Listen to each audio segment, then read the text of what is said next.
First, good morning, good evening, or good day to everybody in this session. And so for this presentation, I'm talking about the future theories and the technologies towards the augmentation of human intelligence. So we say the last and ultimate human needs actually is for wisdom, for the power of intelligence. So how we do this, or what is the future that the system, AI technologies and systems would enable human to extend their power of mental power? That would be the ultimate aim for us, for all people working in this field, for all the participants of this conference. So we are going to discuss the theoretical aspect first, and then we will present to you two of the paradigms. One is the emerging technology called autonomous systems. That's fully intelligent systems that would working without a human intervention. The other one, a paradigm we are going to present is the studies in my lab is called cognitive robotics or cognitive robots. Actually, this is a typical autonomous system. And we will see how this kind of fully intelligent system that will extend our capability, extend our mental power. Because all the whole background is that say we are actually in the era from the information revolution to intelligence revolution. So all the series, science and technologies will help us to do this for this transition. So this is just like the 18th century's industrial revolutions in England. Now in the worldwide, we are in the era of the revolution of intelligence revolution. It is more important and more advanced based on all the theoretical and technical advances in its field. So this is the structure I'm going to talk. And we're going to talk about the cognitive foundations of intelligent science. That means if we are talking about the major aims for our future technology, known as intelligence revolution. So what is the series underpinning all these transitions, all the technical development, we call it intelligent science. And then we are going to discuss the more generic series about artificial intelligence. We say AI, once it was occurred in 65 years ago, it is talking about new technology as what we are focusing on in this conference. But it was triggered actually by the understanding and development in intelligent science, and also triggered by their advanced understanding about the brain, about the human intelligence. So then we are going to discuss the paradigms of all the developments that's towards the emerging technologies for the next generation of AI. This is called the generic AI and the cognitive robots, as well as autonomous systems. That's the things we're going to discuss. So we say something we observed in the last decade recently is the emergence of a whole bunch of things we call the contemporary abstract science. So you say our future technology actually is rooted in the development of our current science or theories. And a bunch of things emerging now, that's something astonishing. From, you say, from data science to information science, to knowledge science and intelligence science, towards the wisdom of machine enabled wisdom that would work with human. So you see those whole bunch of abstract science is corresponding to the real world entity science. We call it the natural science. This is the things we used to deal with at universities and research institutions and in the industry. But now you see the things emerging here. Some of them are there for, well, for example, information science and then data science. But you see knowledge science emerging, it is beyond information science and data, and intelligence science is built above it. So all these things are unprecedented. That will lead us for deeper understanding about the future technology, about a prediction what will happen in the next decade or even further, because the emergence of new series, new science that will lead to new technologies. So this lead us to the actually to the perspective about what is intelligence, what is human intelligence, what how was intelligence generated in human brain and in our history. You say something is interesting to say the human intelligence actually is driven by the power of abstraction. That means how we reasoning, how we thinking, how we modeling the external world, how we create new technologies is based on this basic power called abstraction intelligence or abstraction capability. You say this is a major part, as I say, about human intelligence. And many people believe the human intelligence we became the human, we became the king of the earth because we stand up and freed up the both of the hands. That's one of the basic series about human intelligence. And then the next, people commonly believe the other significant development is the capability to make tools for doing something better. And actually, I don't think that's the driving power. It is just appearance. The driving power is still human intelligence. That means the brain's development for by abstraction power. So first, you say that's just a few many years ago, the human developed a language, a more complicated nature language, rather than just symbols. And then we have symbolic system and symbolic based reasoning. Then we have mathematics. This all the driving force towards our development of intelligence. And then you see we have number of intelligent leagues from industrial revolution to using machines for mass production productivity. We have information revolution. We just and we that's going on. We just experienced about this revolution. Then computer revolution is advanced advanced phase of information revolution. And now we are enter an era. I would call it intelligence revolution. It is much advanced and there will be a pervasive influence onto beyond the information computer revolution. We will see what is that and why it is the current and will lasting for actually for many years, even infinity, because this is the ultimate level of human needs, and we never get this field. If in the next say 10 decades we get to a level, we are looking forward for another level. And all of them are will call the intelligent revolution. There is no other revolution beyond it or following it because this is endless. That will of course driven and underpinned by the series and also by the technologies we develop here. So in this perspective, I believe we need to pay attention to the relationship between AI technology and the natural intelligence technology. So, or in other words, we have to pay much attention about the brain because the brain is the center of our natural intelligence.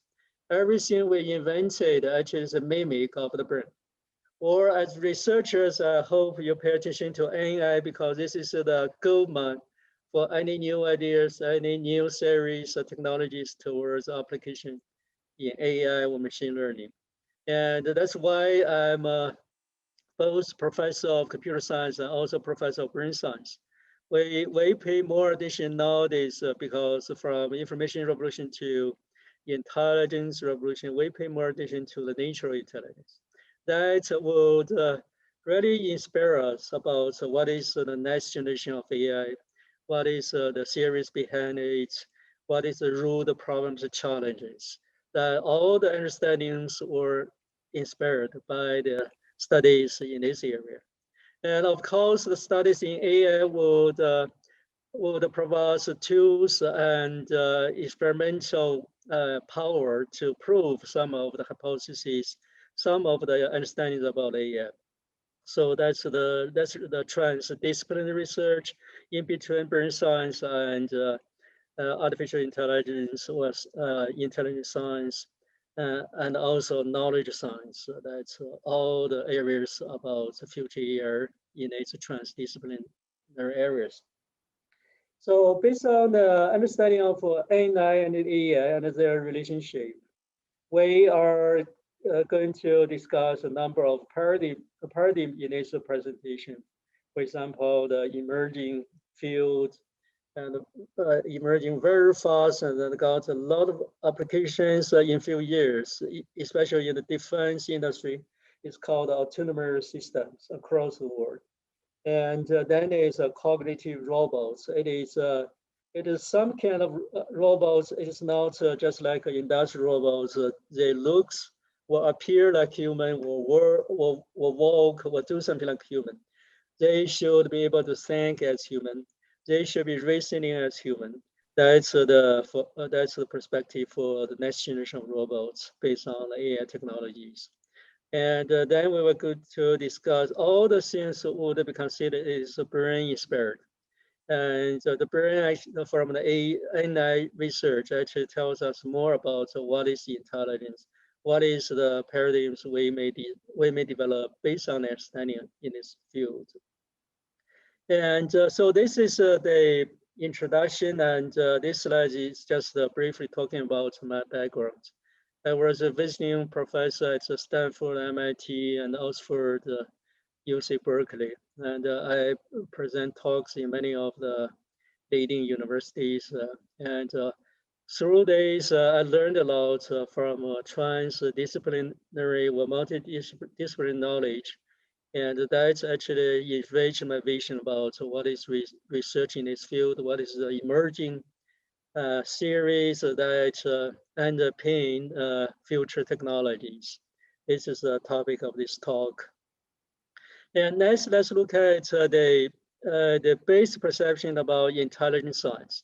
This will be the root that trigger and drive many of the future technologies, not only AI in this stage. There could be many other technologies based on that, based on understanding about intelligent science.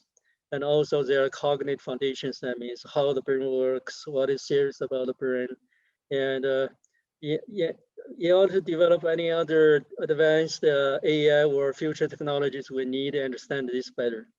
And that's why we see many new ideas or novel technology developed in a paradigm actually words came from here.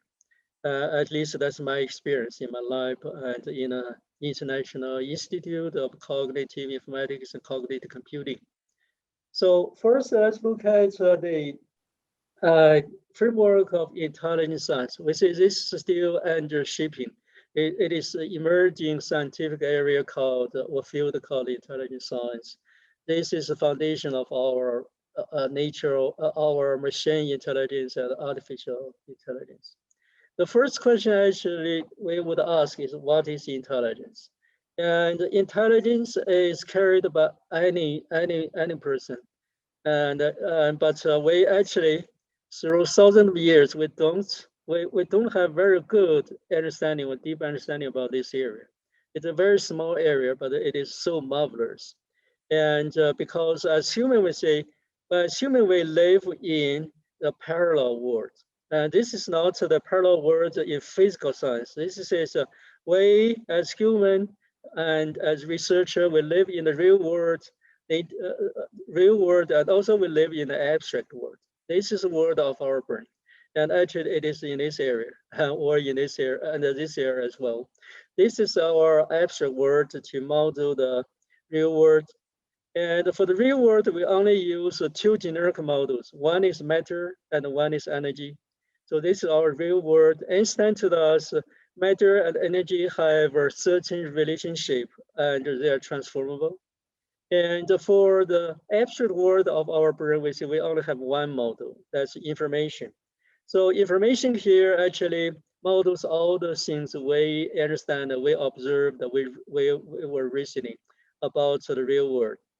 And the driving force that link both of these parallel world actually is the intelligence. Is our intelligence in the center of the brain. We call it abstract intelligence because this part of intelligence may be modeled by mathematics or they are fully abstract.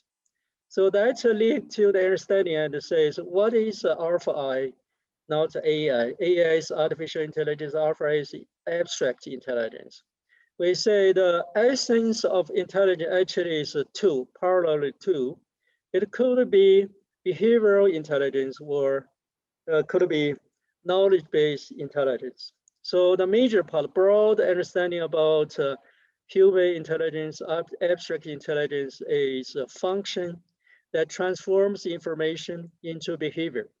So that gives you a general idea, says any entity, including the brain, any system, including machine system, circuit system, software system, and mathematical system. Any system, if they can transfer the information into a kind of behavior, this is a kind of intelligence or broad intelligence.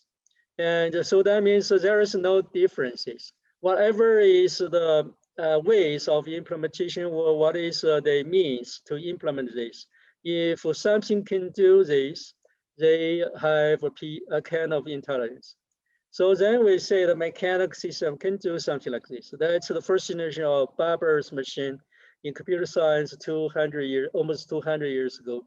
They use a mechanical system to implement this. Now we use electronic system and neural networks. In the future, we may use some other means we don't know at this moment. But anyway, mathematically, we say it's common, it's generic. And there are aliens and something came from the outer space, and they may have intelligence if they can do this, and there is no difference. So that's why we say the generic principle about intelligence science, about the generic uniform intelligence, is looks like this. There is a narrow sense about intelligence. It says any function or any entity that can transfer information into knowledge, it is a kind of intelligence. So this would be a narrow perception about intelligence. But information transfer into behavior is the major part. Or the second part is a subset of the first part. That's why we would say intelligence is major, looks like this. So based on this understanding, we say as a human in our brain, we actually have four types of entities.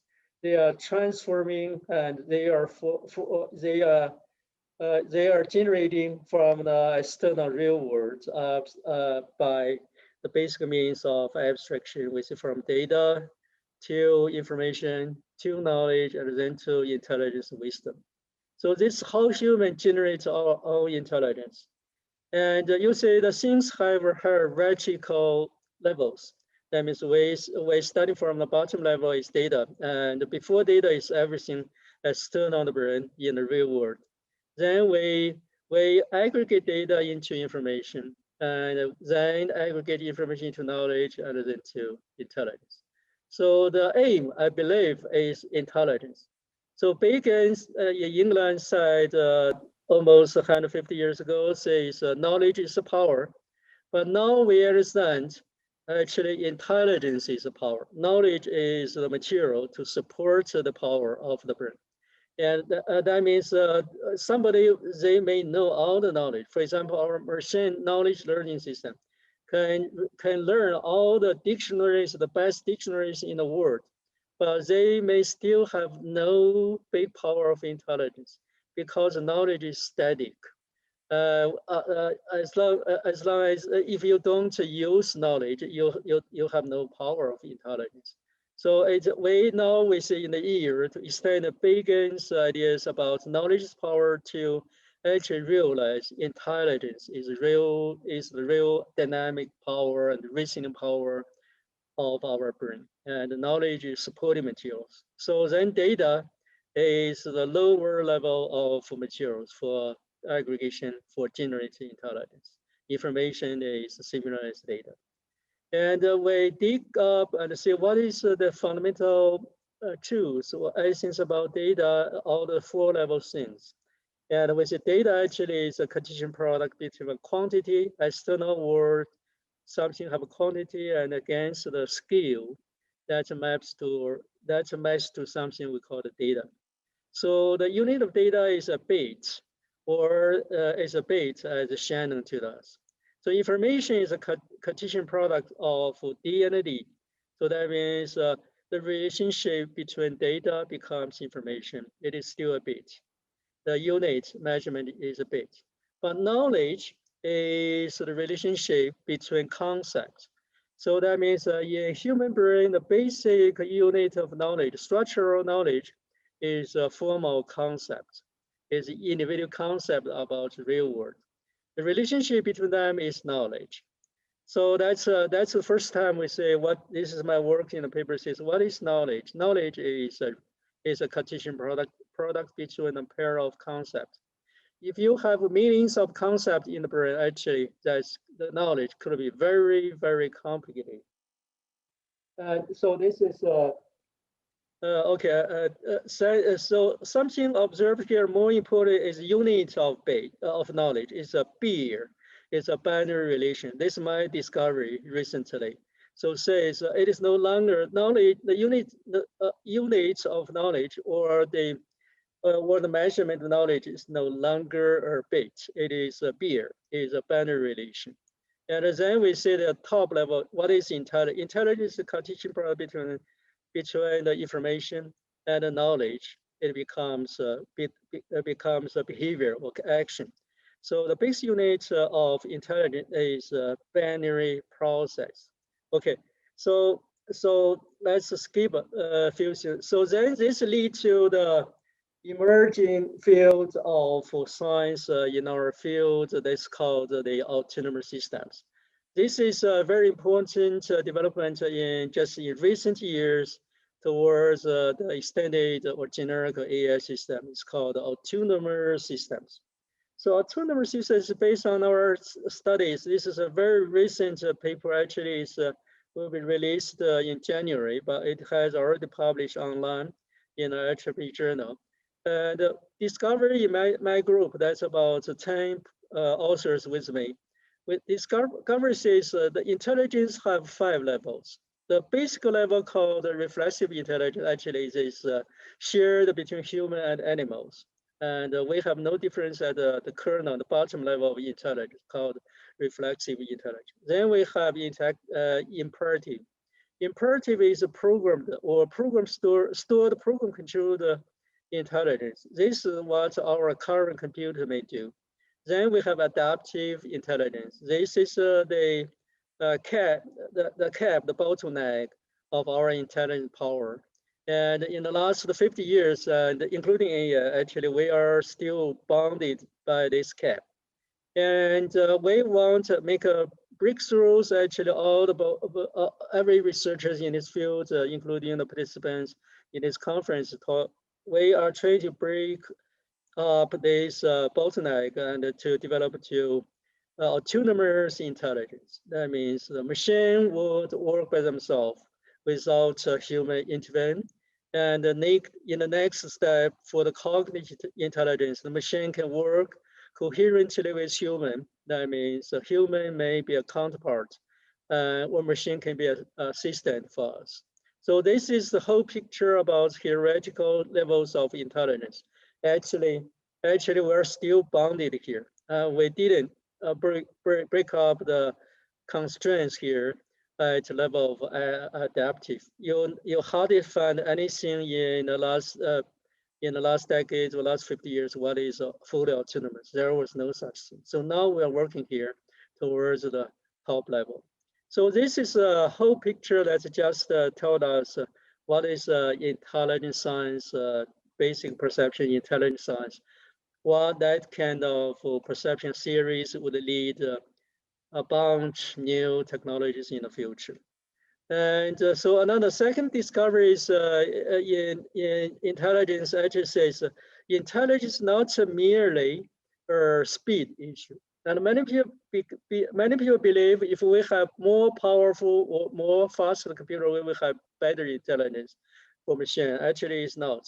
You say the speed of a long time. You say after a computer is there, is invented, and the speed of computers had already developed very fast, and as exponentially developed. But you say in the last half a century, 50 years, AI had not improved that fast, and it is still below the power or the intelligence of 3 years old kids, because intelligence actually is not dependent on speed, or it is free from speed. It is based on the basic understanding of what is intelligence, how you implement it. Speed is just a minor issue towards it. So that's why we need to understand the alpha series, intelligence science, abstract intelligence.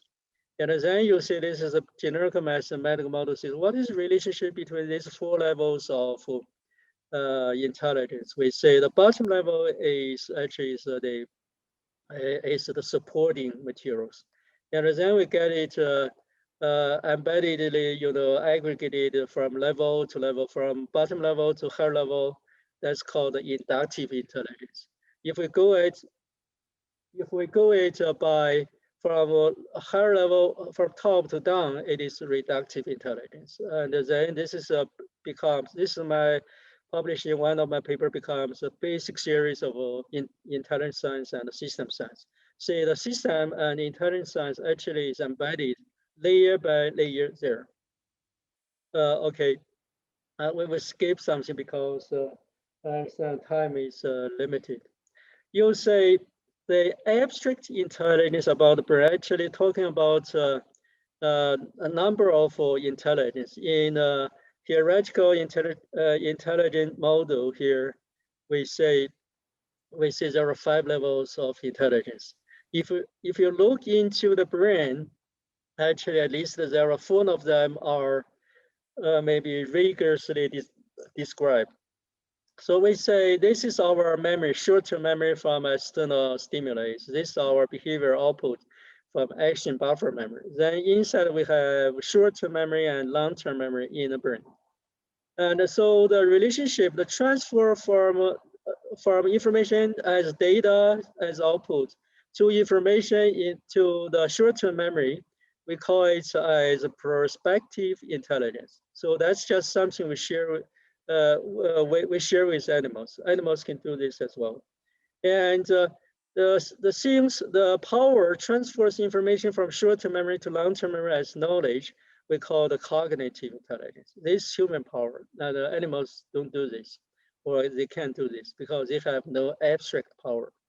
There is another one we share with animals is reflexive intelligence. That means there is no think. Directly from data of input to the output of behavior. This is reflective. The other thing is from short-term memory to action buffer memory. This is from information to behavior. This is called instructive intelligence. Our programming system, many of the machines doing something like this, including many part of our computing power. Okay, another more important part of intelligence is hidden in our brain. It is this area called hypothalamus. Actually, this is our action center. Many people identify that there are I/O cortex. Actually, they are buffer of information, input, output information. But the major control of our action behaviors is here. And this is the observation already discovered in brain science and medicine, medical science. And if you look at details, actually through experiments, we already found that there are 2 maps, cognitive maps about our body. You see all the part of the body is represented here. This part is input part. That means if you are going to do something, the input of stimuli is stored here. So you move your hand, the map here is moving. And this output, if you are going to do something, say pick up a cup, the memory here is changing, is dynamic. But those two parts, we know is actually what is the perception about the movement, about action. Usually this is so important. And also that explains something more important called the consciousness. And people always argue in medical science, brain science, psychology, even AI, where is the state of human intelligence or human consciousness about ourselves and about our standard world. Actually, this is a human consciousness about our internal and interface to the external world. This is so important because that provides us a cognitive map about our external space and the interface with us. That's a very important discovery, although the animated and the studies in medical science had already been there for more than, for 20 years. But actually the explanation is the mathematical models was just developed a few years ago in my lab. And so we will skip something. So this leads to the generical understanding about AI. AI is not only a machine technology or a mathematical model, it is something based on brain-inspired systems. And let's look at the generical AI theory. Actually, in literature, somebody called it AGI, the artificial generical intelligence. I thought it's a buzzword because it is a generical artificial intelligence. That means what is the generic things we are doing, we are studying, we are implementing. Although we're implementing piece by piece, but there is a generic blueprint says, what is the brain that provide us natural intelligence, how the machine can mimic each part of it. So in my paper in IEEE transaction with colleagues, we see there are 7 layers of cognitive power or natural intelligence in the brain. The lower 4 layer, we call it the subconscious system. And the higher 3 layer, we call it the consciousness cognitive processes or human power. Because the bottom 4 layer is in psychology, people call some of them called unconscious human intelligence. Actually, I don't agree with that because we really know something happened here, but we have no control. So that's a better word is subconscious, not unconscious. The fully conscious is our life, everyday life functions, and that's supported by the bottom level. Okay, so this is the whole picture says what is our brain.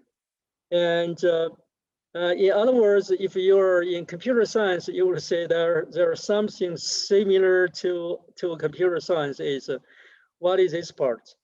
This subsystem actually is our human operating system.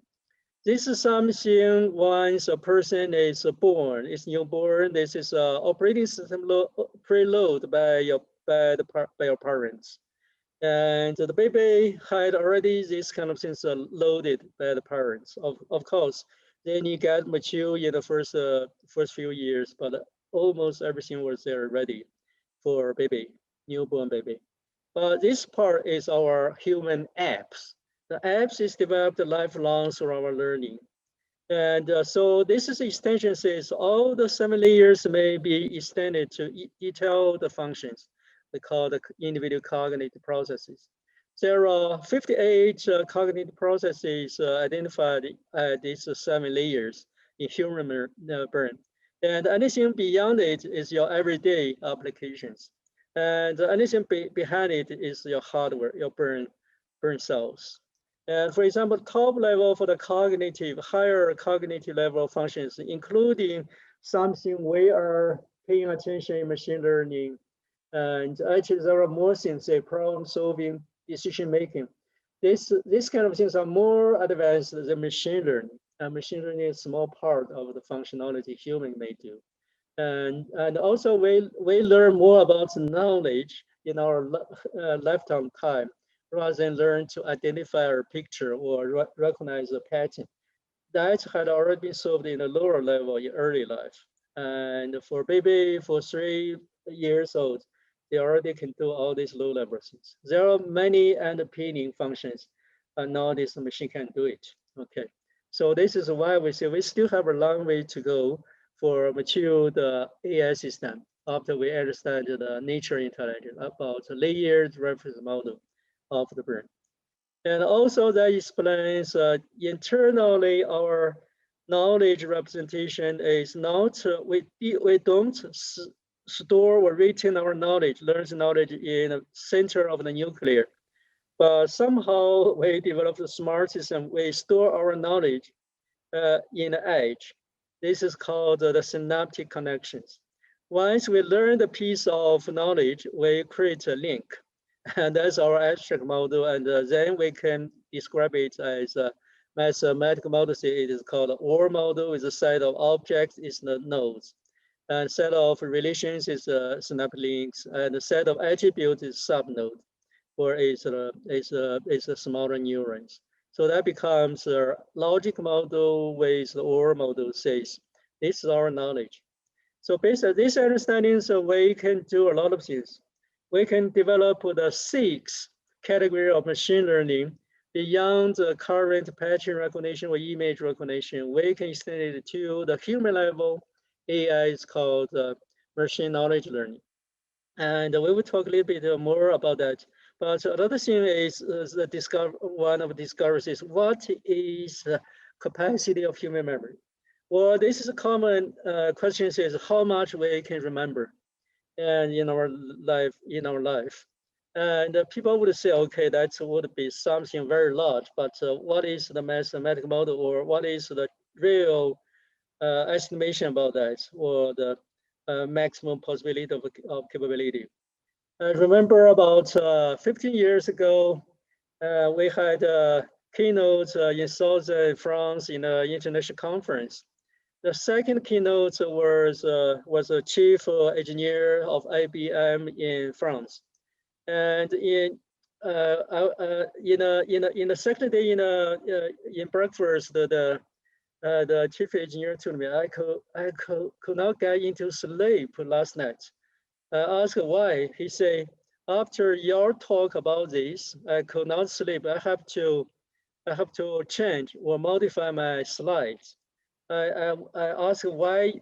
He said, oh, I planned to tell everybody today after the breakfast that IBM's chips capacity in the next decade will be greater than human brain.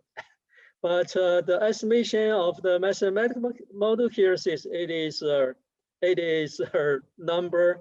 If we put all the current memory chip hard disk together, it is still smaller than the single memory capacity of one bird, single bird.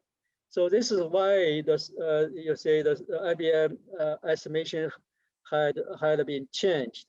And now we had already more than 10 years passed. IBM never produced a memory chip or hard disk greater than a single memory because you can't break this. This is too large. This is equivalent to the space of the Earth, to the universe. And no human-made device can break the border. Okay, that's too large. And so then we identified a different part of the cortex and the functionality for different kind of memory. And you say in knowledge, in memory, in medical science, brain science, people believe this is the highest power of our intelligence. Actually, my study experiments actually prove this is only memory. All the cortex here we see is our hard disk rather than our brain power. They just hard disk for memory. This is long-term memory. This is your short-term memory, visual and IO, the action memory. This part is still a part of long-term memory, but our knowledge actually is mainly stored in this here. So does that lead to a whole picture to understand? Not only say our brain would be divided into 3 parts, rather than there are so many other things. I have to skip something. That leads us to a coherent model between the brain and the next generation computers.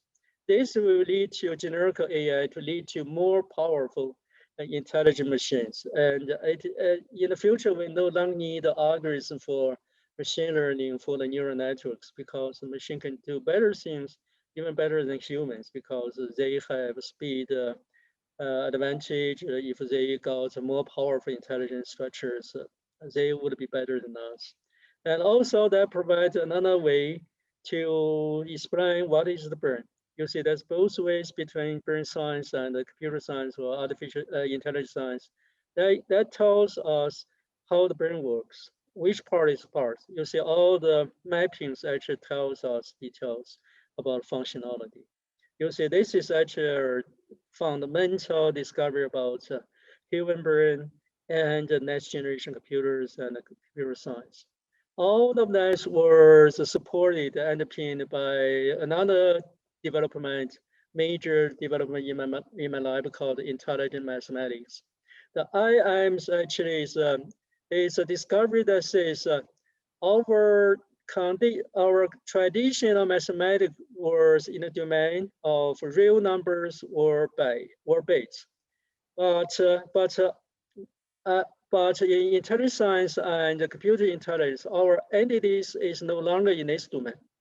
That's something very okay. That's something very funny. That's something we are working had already out of this domain, but we still use mathematical means there to deal with it. That's why we had trouble. We cannot deal the problems by all the old means because we are now here. We have hyperstructures are a problem as a mathematical model, but our means are stay here. That's the problem. That's actually all the sources of our problem. And then we developed a whole bunch of mathematics in my life to deal with all these structures.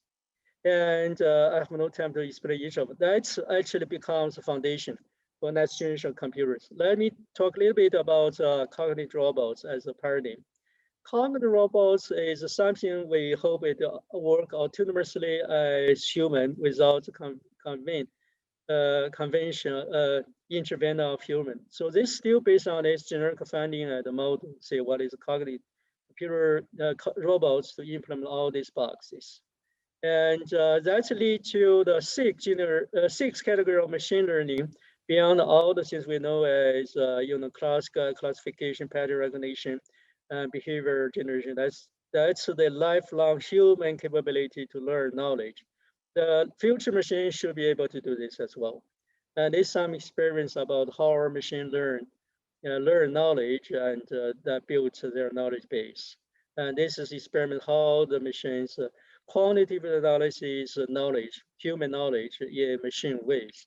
So eventually they know all our concept in the brain better than us because their understanding is quantity. This is ontology generation autonomously generated by our concrete robots. For the first 600 English words, all the links are quantitative. That exactly tells you what is that in between them, how similar, how different, what is the semantics. Our machine generates just by a few seconds. But if you know in the field of studies about ontology by human power, human work, people need a few many months or few many years to develop this. And also their development is not quantitative, it's qualitative. Just think, okay, something have a relation, but they don't know how much, what is the weight. So this is machine power in knowledge learning. And after this, machine can understand our knowledge, can communicate with us. And let's look at just one thing talking about the advantage, the implications about machine knowledge learning. We say this is so important thing because in the future, the machine have to learn our language and communicate with us through nature language. And that's lead to the understanding about machine learning, the power of machine learning. We say compare animal learning. The animal may learn a lot of things, but when they pass away, they can't transfer their knowledge into the next generation.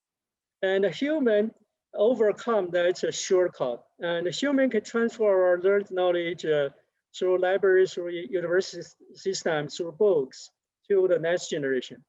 But somehow we still have a fundamental weakness there is Everybody should relearn the things we already know because you need a same degree in order to understand computer science or same degree to understand the intelligence science of brain. But machine in the future can transfer their knowledge directly without learning. That means when machine learned it during daytime, they can copy it directly to the peer robots during the night. And then the next day, every robot is smarter than ever. So the speed of acquisition of knowledge that in that way will surpass human. So in the next generation, we would pay attention that human would the machines may surpass us in the speed and quality of learning from our knowledge. And also there's some other experience about how the machine robots solve the problems for very complex, the main situations for working place. So if there is a very complex working place or on the road, they just have one site about the layouts of the workplace or routes, and then they can find any possible solutions based on the mathematical model. For human, if you may deal with 20 by 20 maze, it is smart enough. But machines, the robots now, can deal with thousand by thousand maze. That the power is much, much higher than human. They can find the best way, best parts. They can find multiple ways, not only one way. Okay, I think, so this is the conclusion. I'm sorry I had to skip a few of the slides. So all the discoveries and the development in intelligence science and in the theory and mathematical models lead to a number of very important future technologies, including cognitive robots, autonomous systems, and knowledge learning systems, the cognitive intelligent internet of the Internet of Things, and many others. And very, very important, I believe, is lost. And we were talking about, many people were talking about the future technologies. What is the next generation computers? Many people believe it is quantum computers or some kind of advanced computer. Actually, we say not that kind of things. And the real things we need is something that can broke the constraints or the bottleneck about the stored program controlled intelligence. This is for von Neumann computer, Turing computer, all the computers now and in the foreseeable future is stored program control. They can generate runtime intelligence. This is the major differences between human brain and the machine. And the machine can do this, but many of our hard problem for autonomous system, for more intelligent system is based on runtime intelligence generation, runtime decision making. This is a sign of future computers. Any computers, if they can do this, they should not claim as a next generation computer, whatever it is, okay? Because the machine should solve the problems without a human intervene to make decisions at the runtime. And all the current technology actually is stored, is pre-loaded. Okay, so this is the end of my talk. Thanks a lot. Thanks for your attention.